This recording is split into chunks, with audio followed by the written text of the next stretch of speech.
महाभारत कथा के पाठक जानते हैं कि घटोत्कच भीमसेन का हिडिंबा राक्षसी से उत्पन्न पुत्र था। महाभारत के कथा पात्रों में दो ही बालक ऐसे हैं जो वीरता, धीरता, साहस, शक्ति, बल, शील, यश आदि सभी गुणों से युक्त और उज्जवल चरित्र के थे।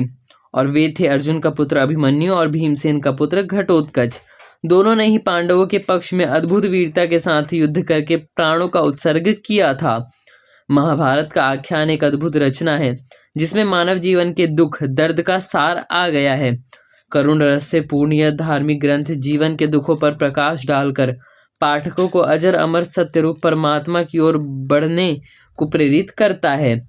दोनों तरफ ईर्ष्या, द्वेष एवं प्रतिहिंसा की जो आग भड़क रही थी वो इतनी प्रबल हो उठी कि केवल दिन के समय लड़ने से ही उसको संतुष्ट नहीं किया जा सका। 14वें दिन सूर्य के डूबने के बाद भी युद्ध जारी रखने के लिए मशाल जलाए गए। रात का समय था।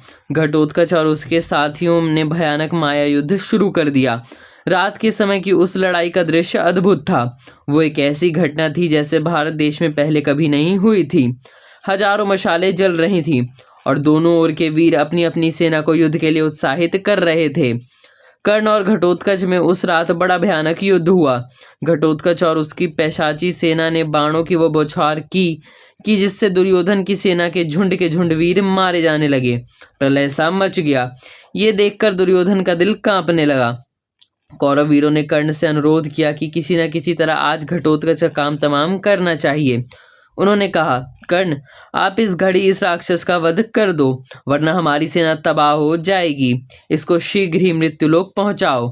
घटोत्कच ने कर्ण को भी इतनी पीड़ा पहुंचाई थी कि वह भी क्रोध में भरा हुआ था। कौरवों का अनुरोध सुनकर उसकी उत्तेजना और भी प्रबल हो उठी। वह आपे में न रहा और इंद्रदेव की दी हुई शक्ति का, जिसे उसने अर्जुन का वध करने के उद्देश्य से यत्नपूर्वक सुरक्षित रखा था, घटोत्कच पर प्रयोग कर दिया। इससे अर्जुन का संकट तो टल गया, पर भीमसेन का प्रिय एवं वीर पुत्र घटोत्कच मारा गया और उसकी लाश आकाश से जमीन पर धड़ाम से आ गिरी। पांडवों के दुख की सीमा न रही।